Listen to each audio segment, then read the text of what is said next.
My daughter shut off my electricity to save money for her cruise. She didn't even tell me herself. I found out when the lights went out in the middle of boiling water for tea. The kettle died with a soft click, like it was embarrassed for me. The ceiling fan slowed, then stopped. The house fell silent in a way that felt wrong, like a held breath. I stood there, holding the kettle, waiting for the lights to flicker back on. They didn't. At first, I thought it was a neighborhood outage. It happens sometimes. Old houses, old lines. But when I checked my phone, I saw the message she'd sent an hour earlier. I turned off the power for a bit. Don't panic. You'll sleep better in the dark anyway. It saves money. I'll turn it back on when I'm back. I read it twice, then a third time. You'll sleep better in the dark anyway. Like I was a child afraid of monsters. Like my comfort was an unnecessary expense. I sat down at the kitchen table. The water in the kettle cooled. The room smelled faintly of metal and dust. Without the hum of appliances, the house felt hollow. Too big.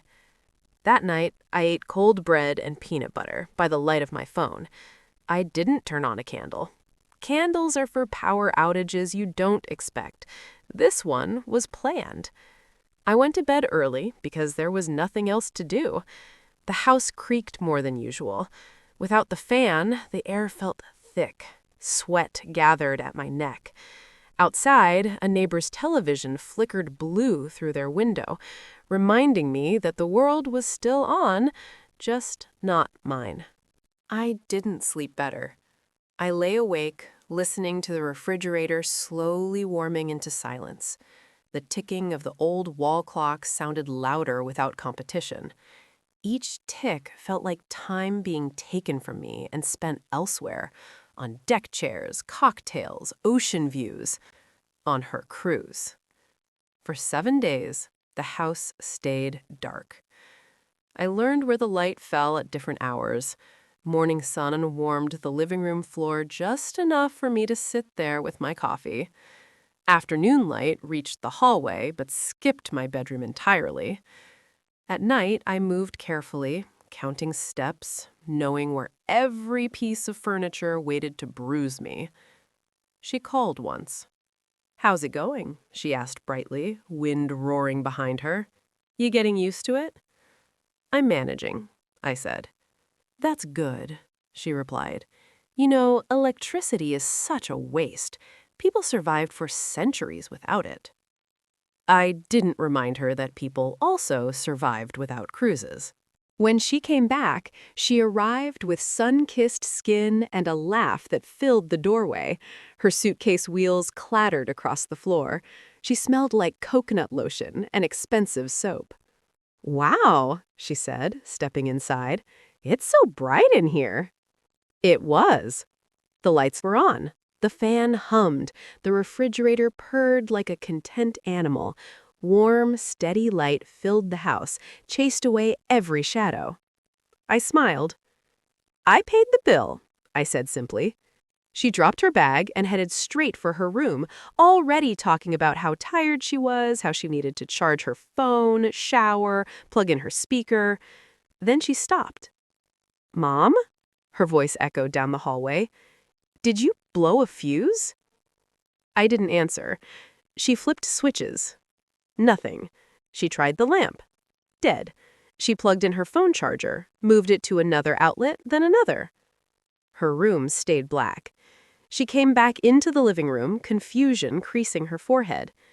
"The power isn't working in my room." "I know," I said. She laughed, expecting a joke. "Very funny. Seriously, what happened?" "I paid the bill," I repeated, "just not for your side of the house anymore." Her smile faded. "What does that mean?" "It means the living room works, the kitchen works, my bedroom works." I folded my hands in my lap. "Your room is on its own circuit now. Separate meter, separate responsibility." She stared at me like she was seeing a stranger. "You can't do that." "I already did." "But I need electricity," she said. "My laptop, my phone, my—" "You'll sleep better in the dark," I said gently. The words hung between us, perfectly still. She opened her mouth, then closed it. Her face flushed, the sunburn standing out more clearly now. For the first time, she looked uncomfortable in my house. "You did this to punish me." "No," I said. "I did this to live." She didn't say anything else. She went back to her room, dragging her suitcase behind her. That night, I heard her door open and close several times. I heard her pacing. I heard her sigh. I slept with the fan on. The next morning, she asked how much the bill was. I told her. She stared at the number, then nodded slowly. "Okay," she said. "I'll pay my part." I watched her plug in a lamp later that day. When it turned on, she didn't smile. Neither did I. But the house felt fair again.